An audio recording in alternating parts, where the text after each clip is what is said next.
கர்த்தருடைய பரிசுத்த நாமத்திற்கு மகிமை உண்டாகட்டும். கர்த்தர் நல்லவர். கிருபையாக இந்த வாரத்தையும் தேவன் நமக்கு கூட்டி கொடுத்து மகிமையுள்ள தேவனை சந்தோஷத்தோடு மகிழ்ச்சியோடு ஆராதித்து மகிழ்ந்து கலிகூற கர்த்தர் உதவி செய்தார். இந்த காலை வேளையில் கர்த்தர் தம்முடைய வார்த்தைகளை கொண்டு நம்மோடு கூட பேசுவாராக. ஏசாயாவின் புஸ்தகம் 44வது அதிகாரம் 2வது வசனம். ஏசாயா 44:2. உன்னை உண்டாக்கினவரும் தாயின் கற்பத்தில் உன்னை உருவாக்கினவரும் உனக்கு துணை செய்கிறவருமாகிய கர்த்தர் சொல்லுகிறதாவது, என் தாசனாகிய யாக்கோபே, நான் தெரிந்து கொண்ட யெஷூரனே, பயப்படாதே. ஆண்டவர் தம்முடைய ஜனத்தை ஒரு காலம் மறவாதவர். அப்படி சொல்றவங்களாம் கையை உயர்த்தி. தம்முடைய ஜனத்தை, தம்முடைய பிள்ளைகளை ஆண்டவர் ஒரு நாளும் ஒரு நிமிடமும் ஆண்டவர் மறப்பது இல்லை. அந்த மறக்காத ஆண்டவர் சொல்கிறார், நான் உனக்கு துணை செய்கிறேன். என்னுடைய தாசனாகிய யாக்கோபே, யெஷூரனே, பயப்படாத. நம்மை பயப்படுத்துகிற அநேக காரியங்கள் நமக்கு இருக்கு. ஆண்டவர் சொல்றாரு. நம்ம இந்த ஒவ்வொரு வாரமும் கர்த்தர் இந்த நாட்களில் பேசுகிறார். முதல் வாரம் தாகம் உள்ளவனுக்கு தண்ணீரை ஊற்றுவேன். போன வாரம் என்ன பேசினாரு? வறண்ட நிலத்தின் மேல் ஆறுகள். இதெல்லாம் சூழ்நிலையெல்லாம் பார்க்கும்போது நிறைய பயம். ஆண்டவர் சொல்றார், பயப்படாத. தாகம் உள்ள நீ தண்ணி தான் கேட்குற, நான் தண்ணீரையே ஊற்றுகிறேன். எல்லாம் வறண்டு காஞ்சு போன காஞ்சொரியா இருக்கு. கண்ணு கெட்டாத தூரத்தில் பல மைல்களுக்கு அப்பாலே வறண்டதாக இருந்தாலும் ஒரு சொட்டு விட்டாலே என்னால் அற்புதம் செய்ய முடியும். ஆனால் ஏன் நான் ஆறுகளை ஊற்றுகிறேன் என்று சொன்னால், உன்னுடைய பிரச்சனை உனக்கு பெருசாக தெரியுது, உன்னுடைய நெருக்கங்கள் உனக்கு பெரிதாய் தெரிகிறது. ஆகவே உன்னுடைய பிரச்சனை எவ்வளவு பெருசோ அவ்வளவு பெருசா அதற்கு என்னிடத்தில் பரிகாரமும் உண்டு என்பதை காண்பிப்பதற்காக ஆண்டவர் வறண்ட நிலத்தின் மேல் ஆறுகளை கர்த்தர் ஊற்றுகிறார். ஏசாயா 43:4 வாசிங்க. ஏசாயா 44:3. தாகம் உள்ளவன் மேல் தண்ணீரையும் வறண்ட நிலத்தின் மேல் ஆறுகளையும் ஊற்றுவேன். உன் சந்ததியின் மேல் என் ஆவியையும் உன் சந்தானத்தின் மேல் என் ஆசீர்வாதத்தையும் ஊற்றுவேன். இங்க சொல்கிற அந்த வசனத்தை தொடர்ந்து வாசிக்கும் போது முதல் தாகம் உள்ளவன் மேல் தண்ணீரை ஊற்றுகிறார், வறண்ட நிலத்தின் மேல் ஆறுகளை ஊற்றுகிறார். தொடர்ந்து வாசிக்கும் பொழுது அங்கு சொல்லுகிறார், உன்னுடைய சந்ததியின் மேல் என் ஆவியை ஊற்றுவேன். அல்லேலூயா. தாகம் பிரச்சனை இருக்கும்போது பரிகாரமாக என் ஆண்டவர் தண்ணீரை ஊற்றுகிறார். வறட்சி இருக்கும்போது பரிகாரமாக ஆறுகளை கர்த்தர் ஊற்றுகிறார். அல்லேலூயா சொல்லுங்களேன். தண்ணீர் தாகத்தை தீர்க்கிறது, ஆறுகள் தாக்கத்தை ஏற்படுத்துகிறது. அல்லேலூயா. வறண்ட நிலத்தின் மேல் இந்த ஆறுகள் ஒரு பெரிய தாக்கத்தை ஏற்படுத்துகிறது. தாகம் தீர்க்க தண்ணீர், தாக்கம் ஏற்படுத்த ஆறு. ஆனால் இப்போது மூணாவது ஆண்டவர் துணை செய்கிற தேவன் இந்த பகுதியில் ஆண்டவர் சொல்லுகிறார், உன் சந்ததியின் மேல் என் ஆவியை ஊற்றுவேன். பக்கத்தில் பார்த்து கையை கொடுத்து சொல்லுங்க, உங்க சந்ததியின் மேல ஆண்டவர் தம்முடைய ஆவியை அவர் ஊற்றுகிறார். அல்லேலூயா. சொல்றாரு, ஊற்றுவேன். அல்லேலூயா. ஆவியை ஊற்றுவேன் என்கிறார். ஆவி எதற்கு ஊற்றப்படுகிறார்? எதற்காக ஆவியானவர் ஊற்றப்படுகிறார்? ஆவியானவரை தேவன் ஊற்றுவது தாகம் தணிக்கவும் அல்ல, தாக்கத்தை ஏற்படுத்தவும் அல்ல. அது மட்டுமல்ல, ஆவியானவராலே தாக்கத்தையும் ஏற்படுத்த முடியும், தாகத்தையும் அவரால் என்ன பண்ண முடியும்? தீர்க்க முடியும். ஆனால் ஆவியானவரை ஆண்டவர் கொடுப்பது நம்முடைய வாழ்க்கையை அவர் இயக்க வேண்டும் என்பதற்காக ஆவியானவரை கர்த்தர் தந்தருளுகிறார். அல்லேலூயா. வெறும் தாக்கம் தந்து போக மட்டுமல்ல, வெறும் தாகத்தை தீர்த்துவிட்டு போக மட்டுமல்ல, ஆவியானவர் நம்மை இயக்குவதற்காக நம்முடைய சந்ததியின் மேல் ஆவியை கர்த்தர் ஊற்றுவேன் என்கிறார். ஆண்டவர் இயேசுவை சொந்த இரட்சகராக ஏற்றுக்கொண்ட ஒவ்வொரு வாழ்க்கையும் ஏதோ கற்பனையில் சுழல்கிற வாழ்க்கை அல்ல. பக்கத்தில் பார்த்து சொல்லுங்க, ரட்சிக்கப்பட்ட ஒவ்வொருவரும், தேவ பிள்ளைகள் ஒவ்வொருவரும் ஏதோ கற்பனையிலே சுழலுகிற வாழ்க்கை அல்ல, ஏதோ கடமைக்கென்று இருக்கும் நிலைமை வாழ்க்கை அல்ல. அது நமக்குள் இருந்து நன்மையான வேத வசனத்தின் அடிப்படையான தன்மைகளினாலே இயக்கப்பட வேண்டிய ஒன்று. அல்லேலூயா, அல்லேலூயா. ஒரு கிறிஸ்தவ வாழ்க்கை உண்மையிலே இயக்குவதற்கு பல அம்சங்களை வேதத்திலே ஆண்டவர் குறிப்பிட்டு இருக்கிறார். ஒரு சிலவற்றை இந்த காலை வேளையிலே நான் குறிப்பிட்டு சொல்ல விரும்புகிறேன். கலாத்தியரின் புஸ்தகம் 5வது அதிகாரம் 6வது வசனம். கலாத்தியரின் புஸ்தகம் 5வது அதிகாரம் 6வது வசனம். இயேசு கிறிஸ்துவினிடத்தில் விருத்த சேதனமும் விருத்த சேதனம் இல்லாமையும் ஒன்றுக்கும் உதவாது. அன்பினால் கிரியை செய்கிற விசுவாசமே உதவும். பக்கத்தில் பார்த்து சொல்லுங்க, அன்பினால் கிரியை செய்கிற விசுவாசமே உதவுன்னு வேதத்தில் வாசிக்கிறோம். அல்லேலூயா. கிறிஸ்தவ வாழ்க்கையிலே விசுவாசம் என்பது இன்றியமையாதது. விசுவாசம் இல்லாமல், வேத வசனம் சொல்லுகிறது, விசுவாசம் இல்லாமல் தேவனுக்கு பிரியமாய் இருப்பது கூடாத காரியம். ஆனால் அந்த விசுவாசத்தை இயக்க வேண்டிய ஒரு சக்தியை ஆண்டவர் இங்கே காட்டுகிறார். தேவன் அந்த சக்தி என்னவென்று சொன்னால், தேவன் மீதுள்ள அன்பினாலே இயக்கப்பட வேண்டும். பக்கத்தில் பார்த்து சொல்லுங்க, அந்த கிரியை, விசுவாச கிரியை தேவன் மீதுள்ள அன்பினாலே இயக்கப்பட வேண்டும். அல்லேலூயா. ஆண்டவர் அதை மனதில் வைத்துதான் யோவான் 21வது அதிகாரத்தில் பேதுருவை அழைத்து ஆண்டவர் கேட்கிறார், யோனாவின் குமாரனாகிய சீமோனே, என்னில் அன்பாய் இருக்கிறாயா? அன்பாய் இருந்தால் என் ஆட்டுக்குட்டிகளை மேய்ப்பாயாக. பழைய ஏற்பாட்டிலும் ஆண்டவர் இஸ்ரவேலருக்கு சொல்லும்போது, உன் தேவனாகிய கர்த்தரிடத்தில் உன் முழு இருதயத்தோடும் உன் முழு பலத்தோடும் உன்னுடைய முழு ஆத்துமாவோடும் அன்பு கூர்ந்து கட்டளைகளை கை கொள்வாயாக என்று சொல்லி ஆண்டவர் சொல்லுகிறதை நாம் வேதத்தில் பார்க்கிறோம். 1 தீமோத்தேயு 1வது அதிகாரம் 12வது வசனம். 1 தீமோத்தேயு 1வது அதிகாரம் 12வது வசனம். என்னை பலப்படுத்துகிறவர் நம்முடைய கர்த்தராகிய இயேசு கிறிஸ்து என்னை உண்மை உள்ளவன் என்று எண்ணி இந்த ஊழியத்திற்கு ஏற்படுத்தினபடியால் அவரை ஸ்தோத்திரிக்கிறேன். அல்லேலூயா.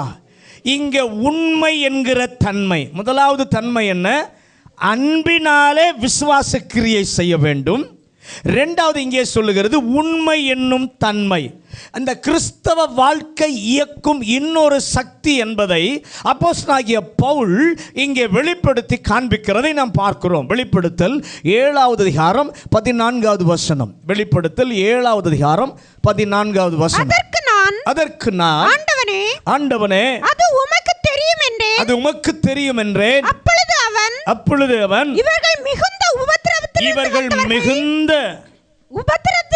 உபத்திரவத்திலிருந்து வந்தவர்கள் இவர்கள் தங்கள் அங்கிகளை ஆட்டுக்குட்டியானுடைய இரத்தத்திலே தோய்த்து வெளுத்தவர்கள். இங்கே பார்க்கிறோம், அவரை பின்பற்றி வருகிற தெரிந்து கொள்ளப்பட்ட ஜனத்தை பற்றி சொல்லும் பொழுது அவர்கள் யாராம்? உண்மையுள்ளவர்கள். ஹல்லேலூயா, ஹல்லேலூயா. அதே போல ரோமர் 1வது அதிகாரம் 14வது வசனத்தை வாசிங்க. ரோமர் 1:14. கிரேக்கரும் மற்ற அந்நியர்களும் ஞானிகளுக்கும் மூடருக்கும் நான் கடனாளிகளாயிருக்கிறேன். இன்னொரு இயக்க வேண்டிய தன்மை இங்கே சொல்லுகிறார், என் தேவன் செய்ததற்கு நான் நன்றி கடன் பட்டிருக்கிறேன்.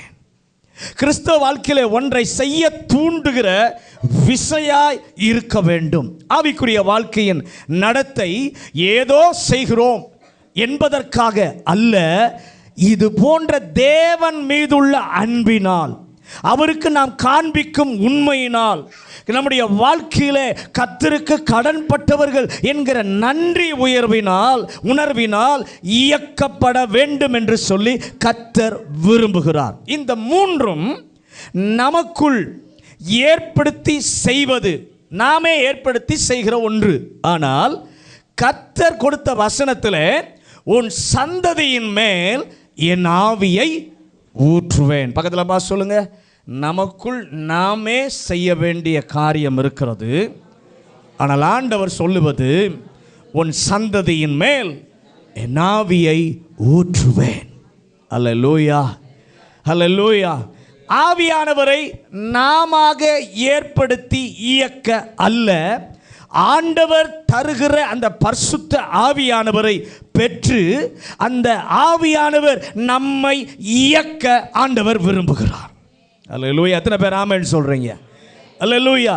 அன்பு, உண்மை, நன்றி நமக்குள் நாம் ஏற்படுத்தி இயக்க வேண்டிய தன்மைகள். ஆனால் பரிசுத்த ஆவியானவர் நமக்குள் வந்து நம்மை இயக்க விரும்புகிறார். எத்தனை பேர் இடம் கொடுக்க ரெடியா இருக்கீங்க?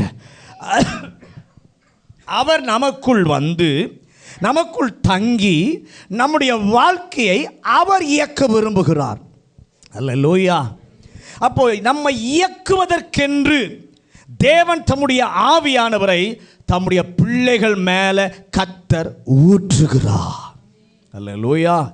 அது இயங்குவதற்காக கொடுக்கப்படுவது. ஆண்டவர் இந்த அதிகாரத்தில் இந்த ஆவியானவரை ஏன் தன்னுடைய ஜனத்தின் மேல் ஊற்ற வேண்டும்? ஏசாயா 44வது அதிகாரம் 8வது வசனம். ஏசாயா 44:8. நீங்கள் கலங்காமலும் பயப்படாமலும் இருங்கள். அக்காலம் முதற்கொண்டு நான் அதை உனக்கு விளங்க பண்ணினதும் முன்னறிவித்ததும் இல்லையோ?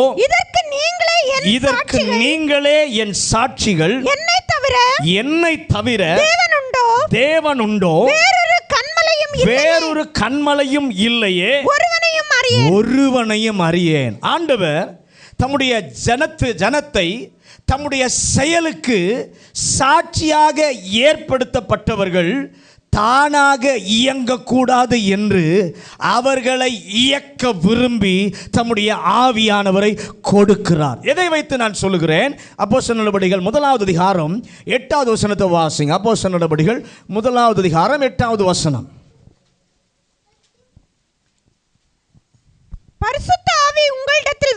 பரிசுத்த ஆவி உங்களிடத்தில் வரும்போது நீங்கள் பலனடைந்து எருசலேமிலும் யூதேயா முழுவதிலும் சமாரியாவிலும் பூமியின் கடைசி பரியந்தமும் எனக்கு சாட்சிகளாய் இருப்பீர்கள் என்றால், சீஷர்களை பார்த்து பேசும்போது ஆண்டவர் சொல்லுகிறார், பரிசுத்த ஆவி உங்களிடத்தில் வரும்போது நீங்கள் பலனடைந்து இங்கே இங்கே இங்கே பூமியின் கடைசி பரியந்த எனக்கு சாட்சிகளாய் இருப்பீர்கள் என்றார். இயேசு வலியுறுத்தி காண்பித்தார். அவருக்கு சாட்சியாய் இருக்க பரிசுத்த ஆவியானவரின் இயக்கம் இன்றியமையாதது. ஆமென் சொல்லுங்களேன். அல்லேலூயா. இதை உணர்ந்து தான் ஆண்டவர் ஆவியை தம் ஜனத்தின் மேல் ஊற்றுகிறார். நம்முடைய கிறிஸ்தவ வாழ்க்கை, ஆண்டவரோடு நாம் நடக்கிற வாழ்க்கை சரியாக இயக்க, என்னுடைய ஆவிக்குரிய வாழ்க்கை என்னுடைய சொந்த விருப்பத்தின்படியோ அல்லது என்னுடைய பலத்தின்படியோ நான் இயக்கி விடாதபடி ஆவியானவருடைய பலத்தினாலே, ஆவியானவருடைய துணையோடு தேவன் ஏற்படுத்தி இருக்கிற நோக்கம் நிறைவேறுவதற்காக கர்த்தருடைய ஆவியானவர் நம்மை இயக்குவாராக. அல்லேலூயா. இந்த ஆண்டவரை கர்த்தர் நமக்கு தருவதற்கு 3 முக்கிய காரணங்கள் உண்டு. அவர் நம்மை இயக்க வேண்டும். இந்த 3ம் நம்மை இயக்க வேண்டும் என்று விரும்பி கர்த்தர் அதை தருகிறார். முதலாவது வாசிங்க. யோவான் எழுதின சுவிசேஷம் 14வது அதிகாரம் 16வது வசனம். யோவான் 14:16. நான் பிதாவை வேண்டிக் கொள்ளுவேன், அப்பொழுது என்றென்றைக்கும் உங்களுடன் கூட இருக்கும்படிக்கு சத்திய சத்திய ஆவியாகிய வேறொரு தேற்றரவாளனை அவர் உங்களுக்கு முதலாவது எதற்காக ஆவியானவரை கர்த்தர் நமக்கு தருகிறார் என்று சொன்னால் நம்மோடு கூட இருக்க. எதற்கு நம்மோடு கூட இருக்க? நம்மோடு கூட இருந்து நம்மை இயக்குவதற்காக. அல்லேலூயா.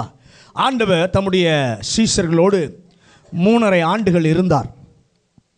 அவர்களை விட்டு போகும்போது அந்த தருவாயிலே உணர்த்தி காண்பித்தார். அவர் போய்விட்டால் எங்களுக்கு ஆலோசனை தருவது யார்? எங்களை வழிநடத்துவது யார்? எங்களை இயக்குவது யார் என்கிற கேள்வி சீஷர்களுடைய மனதிலே எழும்பும் என்பதை அறிந்த தேவன் அவர்களை பார்த்து சொல்கிறார், பிதா வேறொரு தேற்றரவாளனை தரும்படியாக தேவன் அவர்களை பார்த்து சொல்கிறார், நான் கேட்பேன், சத்திய ஆவியாகிய தேற்றரவாளன் எதற்கு வருவார்? என்றென்றைக்கும் உங்களுடனே கூட இருக்கும்படிக்கு. முதல் காரணம் உடன் இருக்க. அல்லேலூயா. சத்திய ஆவியானவரை தருகிறார். பரிசுத்த ஆவியானவர் நமக்குள்ளே ஊற்றப்படுவதனுடைய முதல் காரணம் நம்முடன் இருக்க. ஏன் நம்முடன் இருக்க? தேவ பிரசன்னத்தை அவர்களோடு கூட இயேசு இருந்தபோது எப்படி அவருடைய பிரசன்னத்தை உணர்ந்தார்களோ அதை போல தேவ பிரசன்னத்தை உணர, தேவ சத்தத்தை கேட்க, தேவ நடத்துதலை பெற்று அனுபவித்து இருக்க உடன் இருப்பதற்காக ஆவியானவரை கர்த்தர் தந்தார். ஆவியானவர் ஏன் நம்மோடு கூட இருக்க வேண்டும்?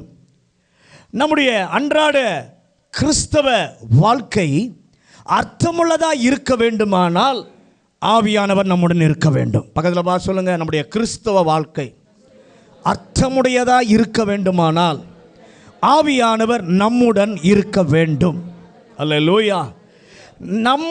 நம்மோடு கூட அவர் இருந்து நடத்துவதை காண இடம் கொடுக்க நமக்கும் கர்த்தர் உதவி செய்வாராக. அல்லேலூயா. அந்த அனுபவம் இதுவரை இல்லாவிட்டால் இதை கவனித்து கேட்கும் பொழுது அதே நேரத்தில் ஆண்டவர் பரிசுத்த ஆவியானவரை தந்து உடனிருந்து கிறிஸ்தவ வாழ்க்கை அல்லது ஆவிக்குரிய வாழ்க்கை அர்த்தமுள்ளதாக மாற்றுவாராக. ரோமர் 8வது அதிகாரம் 26வது வசனம். ரோமர் 8வது அதிகாரம் 26வது வசனம்.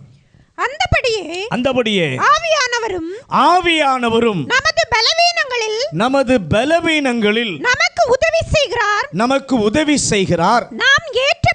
நாம் ஏற்றபடி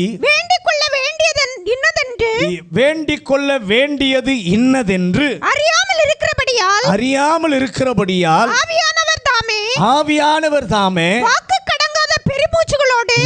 கடங்காத பெருமூச்சுகளோடு நமக்காக வேண்டுதல் செய்கிறார். ஆவியானவர் உடன் இருப்பதற்கு காரணம் உதவி செய்கிறவர். பக்கத்தில் பாசன ஆவியானவர் உடன் இருப்பதற்கு காரணம் நமக்கு உதவி செய்கிறவர். அங்கே சொல்லப்பட்டிருக்கிறது, அவரை உதவியாளர் என்று சொல்லி இருக்க நாம் காண்கிறோம். ஆண்டவர் ஆவியானவர் கொடுக்க காரணம் நம்முடைய வாழ்க்கையில் கிறிஸ்தவ வாழ்க்கை அர்த்தமுள்ளதாக இருக்கும்படி உதவி செய்யும்படி நம்மோடு இருப்பதற்காக தரப்பட்டிருக்கிறார். அவர் என்ன உதவி செய்கிறார்? யோவான் 16ஆம் அதிகாரம் 13, 14 வசனங்களை வாசிங்க. யோவான் 16வது அதிகாரம் 13, 14 வசனங்கள். சத்திய ஆவியாகிய அவர் வரும்போது சகல சத்தியத்திற்குள்ளும் உங்களை நடத்துவார். அவர் தம்முடைய சுயமாய் பேசாமல் தாம் கேள்விப்பட்டவைகள் யாவற்றையும் சொல்லி வரப்போகிற காரியங்களை உங்களுக்கு அறிவிப்பார். அவர் என்னிடத்தில் உள்ளதில் எடுத்து உங்களுக்கு அறிவிப்பதினால் என்னை மகிமைப்படுத்துவார். கர்த்தருடைய வசனத்தை நீங்களும் நானும் அறிந்து கொள்வதற்கு, வேத வசனத்தினுடைய வெளிச்சங்களை நீங்களும் நானும் புரிந்து கொள்வதற்கு வேத வசன நன்மைகளை நாம் கண்டுபிடித்து வாழ்க்கையில் பெற்றுக்கொள்வதற்கு பரிசுத்த ஆவியானவர் உதவி செய்கிறார். அல்லேலூயா. நாம் புரிந்து கொள்ள உதவி செய்கிறார். ஆவியானவருடைய துணையோடு கர்த்தருடைய வசனத்தை நீங்களும் நானும் நெருங்கும் போது வேத வசனம் உயிருள்ள புத்தகமாக ஒரு உயிருள்ள நபரை போல் நம்மோடு பேசுவதை கவனித்து கேட்க ஆவியானவர் உதவி செய்வார். அல்லேலூயா. அப்படி இல்லாமல் வாசிக்கும் பொழுது அது வெறும் ஒரு புத்தகத்தை போல் தான் நமக்கு இருக்கும். ஆவியானவர் நாம் கர்த்தருடைய வார்த்தையை வாஞ்சித்து புரிந்து கொள்ள அவர் உதவி செய்கிறார். கை உயர்த்தி எல்லாரும் ஒரு ஆமென் சொல்லுங்களேன். வேத வசனத்தை வாசிக்கும் போது நான் வசனத்தை புரிந்து கொள்ள பரிசுத்த ஆவியானவர் எனக்கு உதவி செய்வதற்காக நீர் என்னோடு கூட இருக்கிறீர். யோவான் 16 அதிகாரம் 7-8 வசனங்களை வாசிங்க. யோவான் 16 அதிகாரம் 7-8 வசனங்கள். நான் உங்களுக்கு உண்மையை சொல்லுகிறேன், நான் போகிறது உங்களுக்கு பிரயோஜனமாய் இருக்கும். நான் போகாதிருந்தால் தேற்றரவாளன் உங்களிடத்தில் வரார். நான் போவேனேயாகில் அவரை உங்களிடத்திற்கு அனுப்புவேன். அவர் வந்து பாவத்தை குறித்தும் நீதியை குறித்தும் நியாய தீர்ப்பை குறித்தும் உலகத்தை கண்டித்து உணர்த்துவார். ஆவியானவர் நமக்கு தம்மை காண்பிக்கிறார்.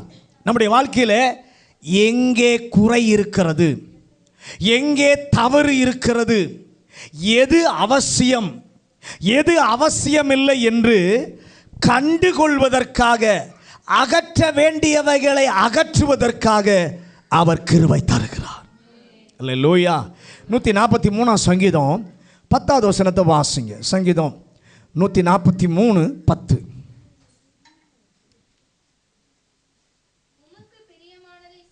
உமக்கு பிரியமானதை செய்ய எனக்கு போதித்தருளும். நீரே என் தேவன், உம்முடைய நல்ல ஆவியை என்னை செம்மையான வழியிலே நடத்துவாராக. அல்லேலூயா.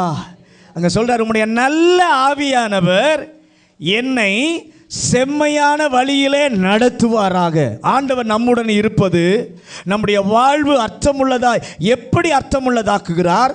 புரிய வைக்கிறார், உணர்த்தி காண்பிக்கிறார், சரியான பாதையில் நாம் நடக்க கிருபை தருகிறார். அது மட்டுமா, ரோமர் 8வது அதிகாரம் 26வது வசனம். ரோமர் 8:26. அந்தபடியே ஆவியானவரும் நமது பலவீனங்களில் நமக்கு உதவி செய்கிறார்.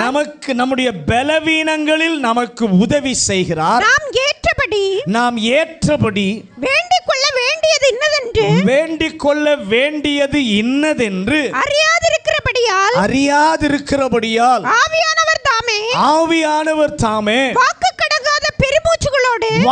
கடங்காத பெருமூச்சுகளோடு நமக்காக வேண்டுதல் செய்கிறார். அல்லேலூயா. ஏன் பரிசுத்த ஆவியானவர் நம்மோடு கூட இருக்கிறார், உடன் இருக்கிறார்? நம்முடைய பலவீனங்களிலே நமக்கு உதவி செய்வதற்காக, நம்முடைய வாழ்க்கையில சரியாக ஜெபம் பண்ணுவதற்கு வார்த்தைகள் வராதிருக்கும் போது ஆவியானவர் நம்மை ஜெபிக்க வைக்கிறார். அல்லேலூயா. நமக்காக ஜெபம் பண்ணுகிறார். கையை உயர்த்தி என்னை ஜெபிக்க வைக்கவும், என்னிலிருந்து ஜெபத்தை ஏறெடுக்கவும் கர்த்தர் என்னோடு கூட இருந்து எனக்கு உதவி செய்வதற்காக உமக்கு நான் நன்றி சொல்லுகிறேன். கர்த்தருடைய வார்த்தை வாசிப்பது அர்த்தமாகிறது. அல்லேலூயா. ஜெபம் அர்த்தமுள்ளதாகிறது. அது மட்டுமல்ல, ஜெபம் என்பது ஒரு ஆவிக்குரிய ஆயுதம். எபேசியர் 6 அதிகாரம் 18வது வசனம். எபேசியர் 6வது அதிகாரம் 18வது வசனம்.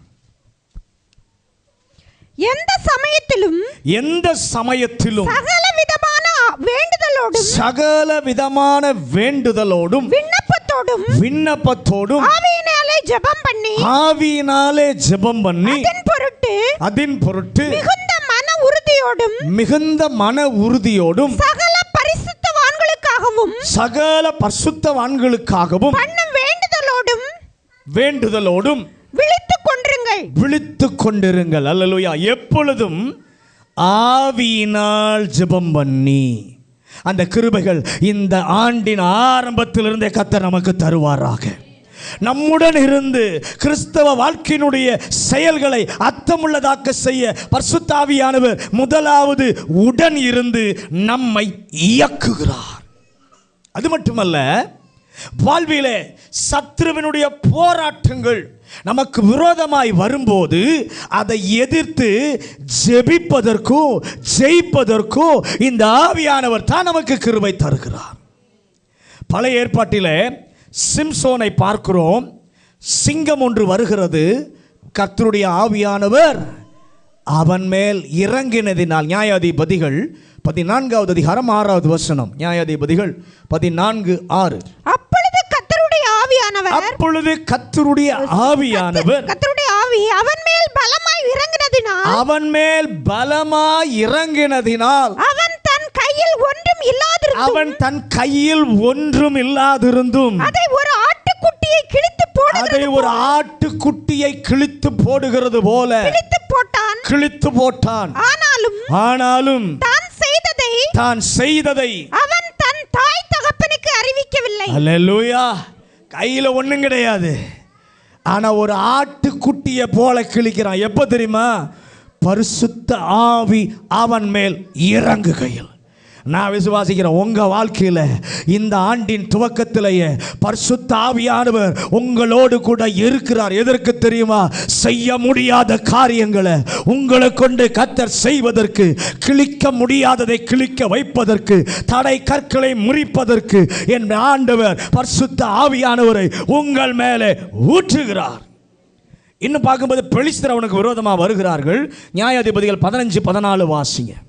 அவன் லேகி வரைக்கும் வந்து சேர்ந்தபோது பெலிஸ்தர் அவனுக்கு விரோதமாய் ஆரவாரம் பண்ணினார்கள்.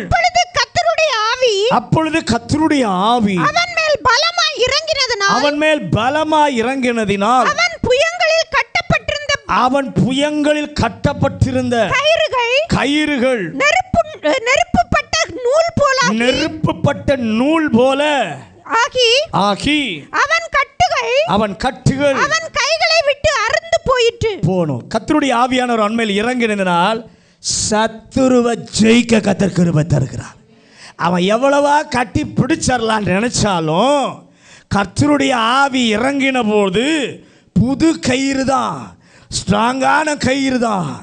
ஆவியானவர் இறங்கின பொழுது கயிறு நெருப்புப்பட்ட நூல் போல மாறி போய்விட்டது.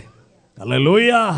இந்த ஆண்டிலே கர்த்தர் உங்கள் மேலே ஆவியை ஊற்றுகிறார். எதற்காக? உங்கள் சந்ததியின் மேல் கர்த்தர் ஊற்றுகிறார் என்று சொன்னால், உங்களை வெளியே வர முடியாமல் கட்டி வச்சிருக்கிற கட்டுகளை நெருப்புப்பட்ட நூல் போல தெரிக்க செய்வதற்கு கர்த்தர் சொல்லுகிறார், உன்னுடைய சந்ததியின் மேல் என்னுடைய ஆவியை ஊற்றுவேன். கர்த்தருடைய ஆவியானவர் அவன் மேல் இறங்கினதினால் சத்துருவை ஜெயிக்க கிருபை உள்ளதாக்கினார்.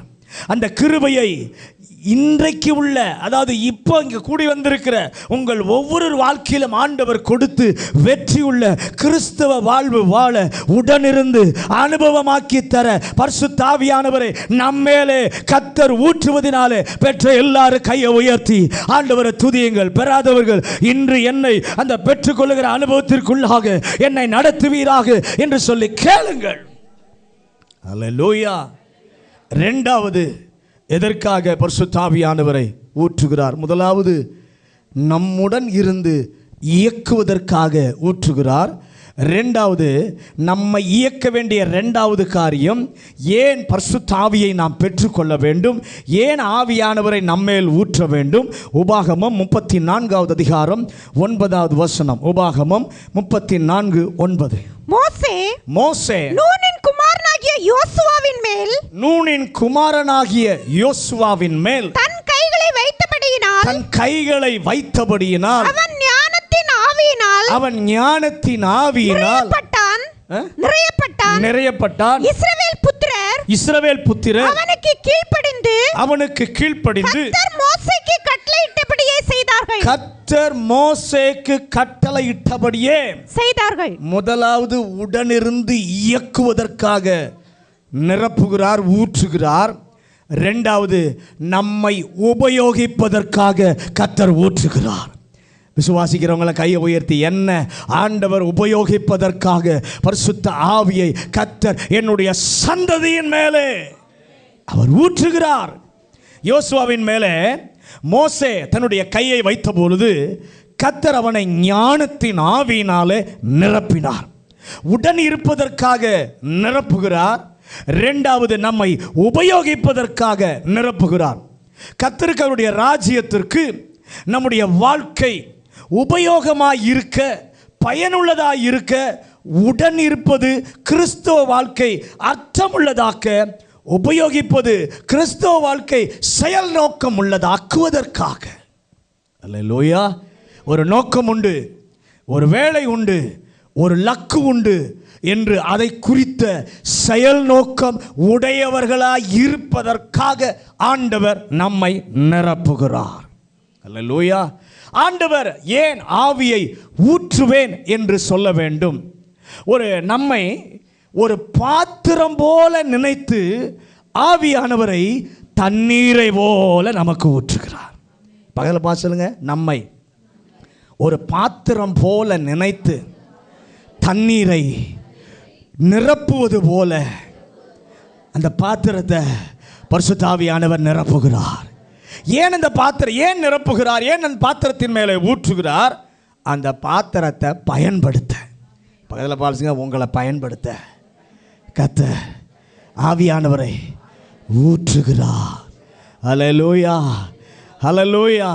ஒருவேளை இந்த கர்த்தருடைய வார்த்தையை கேட்கிற தேவ பிள்ளையே, இந்த வார்த்தைகளின் மூலம் நீங்கள் கேட்கும் பொழுது இதுவரை உங்கள் வாழ்க்கை ஆண்டவருக்காக பயன்படாத ஒரு வாழ்வாய் உங்கள் வாழ்க்கை இருந்தால், இந்த வார்த்தைகளின் மூலம் தம்முடைய ஆவியானவரை உங்கள் மேலே ஊற்றி உங்கள் வாழ்வு கர்த்தருக்கென்று உபயோகமான ஒன்றாய் இருக்க கர்த்தர் இந்த காலை வேளையிலே கிருபை தருவாராக. ஏன் நம்மை உபயோகிக்க ஆவியானவரை தர வேண்டும்? சகரியாவின் புஸ்தகம் 4வது அதிகாரம் 6வது வசனம். சகரியாவின் புஸ்தகம் 4வது அதிகாரம் 6வது வசனம். அப்பொழுது அவர் செருபாபேலுக்கு சொல்லப்படுகிற கர்த்தருடைய வார்த்தை என்னவென்றால் பலத்தினாலும் அல்ல, பராக்கிரமத்தினாலும் அல்ல, என்னுடைய ஆவியினாலே ஆகும் என்று சேனைகளின் கர்த்தர் சொல்லுகிறார். அல்லேலூயா. கர்த்தருடைய வேலையை பணம் அதிகமாக இருப்பதினாலே செய்துவிட முடியாது. ஒருவேளை செல்வாக்கு நமக்கு அதிகமாக இருப்பதினாலே கர்த்தருடைய வேலையை செய்துவிட முடியாது. ஒருவேளை நமக்கு பெரிய பெரிய ஆட்களுடைய தொடர்புகள் நேர்த்தியாய் நமக்கு இருப்பதினாலே ஆண்டவருடைய ராஜ்யத்தின் வேலையை செய்துவிட முடியாது.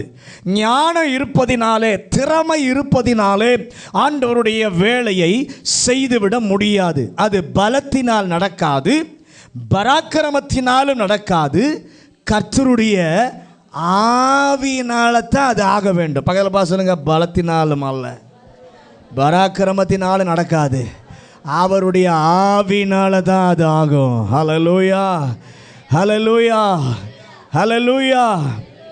ஆகவே தேவன் தன்னுடைய பிள்ளைகளை உபயோகிக்கும் போது பரிசுத்த ஆவியானவரை கொடுத்து அவர் அவர்களை உபயோகிக்கிற விதங்களை செயல்படுத்த இடமளிக்கிறார். இந்த கடைசி நாட்களிலே யோவேல் 2வது அதிகாரம் 28வது வசனம். யோவேல் 2:28.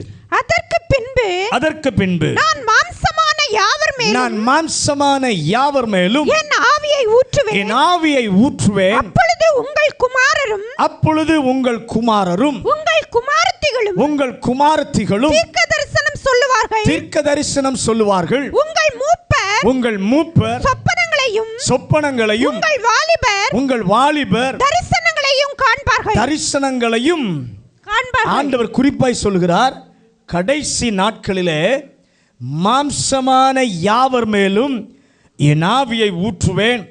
உங்களுடைய குமாரர் உங்களுடைய குமாரத்திகள், உங்கள் வாலிபர், உங்கள் பெரியவர்கள், உங்கள் வீட்டில் வேலை செய்பவர்கள், ஆண் பெண் வயது வித்தியாசம் இல்லாமல் எல்லார் மேலும் தேவன் தம்முடைய ஆவியானவரை ஊற்ற காரணம், அத்தனை பேரையும் பாகுபாடு இல்லாமல் தம்முடைய திட்டத்திலே உபயோகிக்க விரும்புவதினாலே உபயோகிப்பதற்காக பரிசுத்த ஆவியானவரை நமக்கு தருகிறார். யாத்திராகமத்தின் புஸ்தகம் 31வது அதிகாரம் 1 முதல் 5 வசனங்கள். யாத்திராகமம் 31வது அதிகாரம் 1 முதல் 5 வசனங்கள். பின்பு கர்த்தர் மோசேயை நோக்கி நான் யூதாவின் கோத்திரத்தில் ஊருடைய மகனான ஊரியின் குமாரன் பெசலெயேலை பேர் சொல்லி அழைத்து வினோதமான வேலைகளை அவன் யோசித்து செய்கிறதற்கும் பொன்னிலும் வெள்ளியிலும் வெண்கலத்திலும் வேலை செய்கிறதற்கு ரத்தினங்களை முத்திரை வெட்டாக வெட்டி பதிக்கிறதற்கும் பல சித்திர வேலைகளை செய்வதற்கும் மற்றும் சகலவித வேலைகளையும் யூகித்து செய்கிறதற்கும் வேண்டிய ஞானமும் புத்தியும் அறிவும் அவனுக்கு உண்டாக தேவ ஆவியினால் நிரப்பினேன். அல்லேலூயா. பெசலெயேல் என்கிற மனிதனை கர்த்தர் தம்முடைய ஆவியினால் நிரப்புகிறார். எதற்காக இந்த பெசலெயேலை ஆண்டவர் நிரப்புகிறார்? ஆசரிப்பு கூடாரத்தின் வேலைகளை செய்வதற்கு, அவனை உபயோகிக்க, இன்னும் சொல்ல போனால் தேவனுடைய ராஜ்யத்தை கட்டுவதற்கு தங்களை அர்ப்பணித்திருக்கிற கர்த்தருடைய ஜனமே, இதை நம்முடைய சொந்த பலத்திலே நாம் செய்துவிட முடியாது. அதற்கு தேவ ஆவியானவருடைய பலனும் அவருடைய கிருபையும் நமக்கு தேவை. யோசுவாவை தம்முடைய ஆவியினாலே கர்த்தர் நிரப்பினார். எதற்காக? ஒரு ஜனத்தை வெற்றிக்கு நேராக நடத்தி கர்த்தர் குறித்த இடத்திலே அவர்களை கொண்டு போய் சேர்ப்பதற்காக. அல்லேலூயா. தேவ பிள்ளையே, பொறுப்புள்ள இடத்திலே ஆண்டவர் உங்களை வைத்திருக்கலாம். ஆண்டவர் பொறுப்புள்ள இடத்திலே தம்முடைய வேலையை செய்வார் என்றால் மனதிலே வையுங்கள், உங்கள் சொந்த பலத்தில் அல்ல, ஆவியானவருடைய பலத்தினால். எத்தனை பேர் ஆமென் சொல்கிறீங்க? என் பலத்தில் ஒன்றும் செய்ய முடியாது ஐயா, ஆனால் உங்கள் பலத்தில் எல்லாவற்றையும் செய்ய எனக்கு ஒரு கிருபை உண்டு. நீங்கள் அதை செய்வதற்கு கர்த்தர் ஆவியினால் உங்கள் எல்லாரையும் இந்த நாளிலே நிரப்புவாராக. நியாயாதிபதிகளின் புஸ்தகம் 6வது அதிகாரம் 34வது வசனம். நியாயாதிபதிகள் 6வது அதிகாரம் 34வது வசனம். அப்பொழுது கர்த்தருடைய ஆவியானவர் கிதியோன் மேல் இறங்கினார். அவன் எக்காலம் ஊதி அபியேசரை கூப்பிட்டு தனக்கு பின் செல்லும்படி செய்து கர்த்தருடைய ஆவியானவர் கிதியோன் மேலே வந்து இறங்கினார். பயந்து ஒளிந்து அவன் சொன்னான், என்னால் முடியாது என்று சொன்னபோது கிதியோனின் மேலே கர்த்தருடைய ஆவியானவர் வந்தபோது இஸ்ரவேலுக்கு வெற்றியை தேடித்தர கர்த்தர் அவனை பயன்படுத்த முடிந்தது. பக்கத்தில் பார்த்து சொல்லுங்க, முடியாது, என்னால் முடியாது, எனக்கு திறமை இல்லை. ஓடுனீங்கன்னா உங்களை தான் கர்த்தர் பார்த்து சொல்கிறாரு, உங்களை தான் கர்த்தர் பயன்படுத்த போகிறாரு. அல்லேலூயா. ஓடி ஒளிஞ்சவனை தான், முடியாதுன்னு சொன்னவனை தான் பரிசுத்த ஆவி அவன் மேலே வந்தபோது வெற்றியை கொண்டு வருகிற மனிதனாக கர்த்தர் மாற்றினார். இஸ்ரவேலுக்கு வெற்றியை தர முடிந்தது. அதே தேவனாகிய கர்த்தருடைய பிரசன்னம் செய்தியை கேட்கிற இங்கு இருக்கிற ஒவ்வொரு மேலும் இந்த காலை வேளையிலே வந்து இறங்குவதாக. அந்த பெரிய பொறுப்பை மோசேயினால சமாளிக்க முடியல. ஆண்டவரிடத்தில் புலம்புகிறான், அப்பா என்னால் இதை தாங்க முடியலை, இவ்வளோ பெரிய பொறுப்பை என்னால் என்ன பண்ணலை, தாங்க முடியலை, தயவு செய்து வேறு யாருக்கு இதை கொடுத்துரும், தயவு செய்து. நாமளும் அப்படி தான் சொல்லலாம், என்னால் பொறுக்க முடியல, செய்ய முடியல, வேறு யாருக்காவது கொடுங்க பாஸ்டர். அப்படிதான் மோசே சொன்னான், என்னால் தாங்க முடியல, வேற யாருக்கு அது கொடுத்துருங்க பாஸ்டர். ஆண்டவர் சொன்னார், என்னாகமம் 11ஆம் அதிகாரம் 17வது வசனம். என்னாகமம் 11:17. அப்பொழுது நான் இறங்கி வந்து அங்கே உன்னோட பேசி நீ ஒருவன் மாத்திரம் ஜனங்களின் பாரத்தை சுமக்காமல் உன்னோடே கூட அவர்களும் அதை சுமப்பதற்காக உன்மேல் இருக்கிற ஆவியை அவர்கள் மேல் ஆண்டவர் 70 பேரை தெரிந்து கொள்ளும்படி சொல்கிறார். நீங்கள் அந்த முன்ன பின்னாடி இருக்கிற வசனங்களை வீட்டில் போய் வாசித்து பாருங்க. 70 பேரை தெரிந்து கொள்ளும்படி சொல்லுகிறார். அந்த 70 பேர் மேலும் மோசே அவர்கள் மேலே கை வைத்த உடனே அதே ஆவியானவரை இறங்க பண்ணினதை பார்க்கிறோம். மோசேயின் மேல் இருந்த ஆவி அந்த 70 பேர் மேலும் இறங்கி வந்ததை அந்த பகுதியில் நாம் என்ன பண்ண முடியும் பார்க்கிறோம். தேவனுடைய ராஜ்யத்தில் பொறுப்புகளை சுமக்க ஆண்டவர் ராஜ்யத்திலே பொறுப்புகளை நிறைவேற்ற, அவருடைய ராஜ்யத்தில் மட்டுமல்ல இந்த உலகத்திலும் கர்த்தருக்கென்று பொறுப்புகளை நிறைவேற்றுவதற்கு நம்மை உபயோகிப்பதற்காக பரிசுத்த ஆவியானவரை நம்மேலே கர்த்தர் ஊற்றுகிறார். அல்லேலூயா, அல்லேலூயா. மீகாவின் புஸ்தகம் 3வது அதிகாரம் 8வது வசனம். மீகாவின் புஸ்தகம் 3வது அதிகாரம் 8வது வசனம். நானோ யாக்கோபுக்கு அவன் மீறுதலையும் இஸ்ரவேலுக்கு அவன் பாவத்தையும் அறிவிக்கும்படிக்கு கர்த்தருடைய ஆவி அருளின பலத்தினாலும் நியாயத்தினாலும் பராக்கிரமத்தினாலும் நிரப்பப்பட்டிருக்கிறேன். அல்லேலூயா. சொல்றான், நான் ஆவியின் பலத்தினாலே நிரப்பப்பட்டிருக்கிறேன். அல்லேலூயா. கர்த்தர் மீகாவை தம்முடைய ஆவியினால நிரப்ப காரணம் என்ன? அவனை சுற்றி இருந்த ஜனங்களுக்கு ஆண்டவருடைய வார்த்தையை சொல்ல வேண்டும். அவனை சுற்றி இருக்கிற ஜனங்கள் யார் என்று சொன்னால் கர்த்தரை விட்டு விலகி இருக்கிறவர்கள். அவர்களுக்கு உணர்த்த, சொல்ல, செய்ய வைப்பதற்காக கர்த்தர் மீகாவை ஆவியினாலே நிரப்புகிறார். அப்போஸ்தலர் நடபடிகள் 4ஆம் அதிகாரம் 31வது வசனம். அப்போஸ்தலர் நடபடிகள் 4:31. அவர்கள் ஜெபம் பண்ணின பொழுது அவர்கள் கூடியிருந்த இடம் அசைந்தது. அவர்கள் எல்லாரும் பரிசுத்த ஆவியினாலே நிரப்பப்பட்டு வேத வசனத்தை தைரியமாய் சொன்னார்கள். அல்லேலூயா. சீஷர்களை சிறையில் அடைச்சிட்டு வதை செய்து தடுக்க நினைத்தார்கள். ஆனால் கர்த்தர் ஆவியானவரால் அவர்கள் நிரப்பப்பட்டு தேவ வசனத்தை தைரியமாய் பேச கர்த்தர் கிருபை கொடுத்தார். எல்லாரும் கரம் உயர்த்தி, ஆண்டவரே என்னை உபயோகிப்பதற்காக நீர் என்னை நிரப்புவீராக. தேவனுடைய ராஜ்யத்தில் ஆண்டவரே நம்முடைய வாழ்வு செயல் நோக்கமுடையதா இருக்க ஆண்டவரே உபயோகிக்க நோக்கம் வைத்திருக்கிறீர். அதற்காக உமக்கு ஸ்தோத்திரம். அப்போஸ்தலர் நடபடிகள் 13ஆம் அதிகாரம் 9வது வசனம். அப்போஸ்தலர் நடபடிகள் 13:9. அப்பொழுது பவுல் என்று சொல்லப்பட்ட சவுல் பரிசுத்த ஆவியினால் நிறைந்தவனாய் அவனை உற்று பார்த்து கர்த்தருடைய வார்த்தையை சொல்லி கொண்டிருக்கிறான். மாயவித்தைக்காரன் குறுக்கே வந்து தடை செய்ய நினைக்கிறான். அப்போது கர்த்தர் பவுலை பரிசுத்த ஆவியினாலே நிறைத்து சத்துருவின் வல்லமையை உடைந்து போக செய்கிறார். நம்முடைய வாழ்க்கையிலும் எதிர்ப்பாக சத்துரு கிரியை செய்யும் போது அதை உடைத்தெறிய நம்மோடு இருந்து உதவி செய்து சத்துருவை ஜெயிக்க ஆவியானவர் நமக்குள் இருப்பதற்காக நன்றி சொல்லுவோம். அல்லேலூயா. 2 காரணம் தான் சொல்லியிருக்கிறேன். முழங்கால் படியிடுவோம்.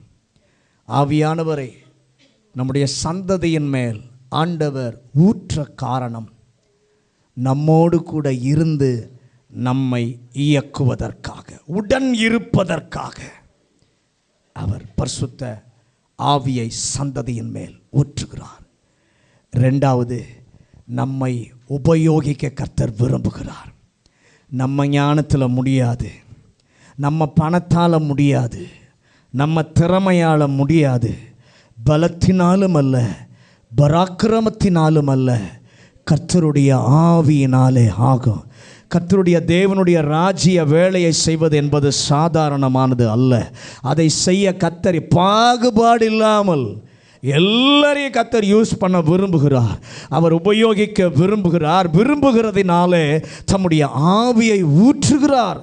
ஆண்டவர்கிட்ட கேளுங்க, கையை உயர்த்தி, ஆண்டவரே என்னை உபயோகிப்பதற்காக ஆண்டவரே என் மேல உம்முடைய பரிசுத்த ஆவியானவரை தருகிறீர். ஆண்டவரே, ஆண்டவரே பரிசுத்த ஆவியினாலே நான் நிறைந்து சத்துருவின் வல்லமையை ஆண்டவரே உடைத்தெறிய எனக்கு உதவி செய்வதற்காக, சத்துருவை ஜெயிப்பதற்காக ஆவியானவரை நீர் எனக்கு தருகிறதற்காக, ஊற்றுகிறதற்காக உமக்கு நன்றி டாடி, உமக்கு நன்றி டாடி. பரலோக பிதாவே, இந்த ஆசீர்வதிக்கப்பட்ட காலை வேளைக்காக நன்றி ஆண்டவரே. எங்களோடு கூட பேச நம்முடைய வார்த்தைக்காக ஸ்தோத்திரம். துணை செய்கிற தேவன், முதலாவது தாகத்தை தீர்க்க தண்ணீரை ஊற்றுகிறீர். இரண்டாவது வனாந்தரத்தின் மேலே ஆறுகளை ஊற்றுகிறீர். மூன்றாவது சந்ததியின் மேலே உம்முடைய ஆவியை ஊற்றுகிறீர். ஏன் ஊற்றுகிறீர் ஆண்டவர்? எங்களோடு கூட இருந்து எங்களை இயக்குவதற்காக உம்முடைய பரிசுத்த ஆவியானவரை ஊற்றுகிறீர். ஆண்டவரை எங்களை உபயோகிப்பதற்காக, எங்களை பயன்படுத்துவதற்காக எங்களுக்குள்ளே உம்முடைய பரிசுத்த ஆவியை ஊற்றுக. இன்றைக்கு ஊற்றும் ஆண்டவரே. சத்துருவை எதிர்கொண்டு ஜெயிக்க, அவருடைய தந்திரங்களை ஜெயிக்க பரிசுத்த ஆவியானவர் எங்கள் மேல் ஊற்றப்படுவாராக. தேவனுடைய திட்டத்தை, தேவனுடைய ராஜ்யத்தின் செயல் நோக்கங்களை ஆண்டவரே நாங்கள் சரியாய் புரிந்து கொள்ள ஆண்டவரே சத்தியத்தை அறிந்து கொள்ள பரிசுத்த ஆவியானவர் எங்கள் மேலே ஊற்றுகிறீர். அந்த சத்திய ஆவியானவர் எங்களை ஆட்கொண்டு நடத்துவீராக. வசனம் கேட்ட ஒவ்வொரு பிள்ளைகளையும் வசனத்தால் இடைகட்டும். வந்த ஒவ்வொரு பிள்ளைகளின் நன்மையினால நிரப்ப இந்த ஆண்டில் சந்ததிகளின் மேலே கர்த்தர் தம்முடைய ஆவியை ஊற்றி செயல்பட வைப்பாராக. சத்துருவை மேற்கொள்கிற அதிகாரத்தை கர்த்தர் கொடுத்திருக்கிறீர். எங்கள் பிள்ளைகள் பயன்படுத்த உதவி செய்யும். இயேசுவின் அதிகாரம் உள்ள நாமத்தில் ஜெபிக்கிறோம் நல்ல பிதாவே.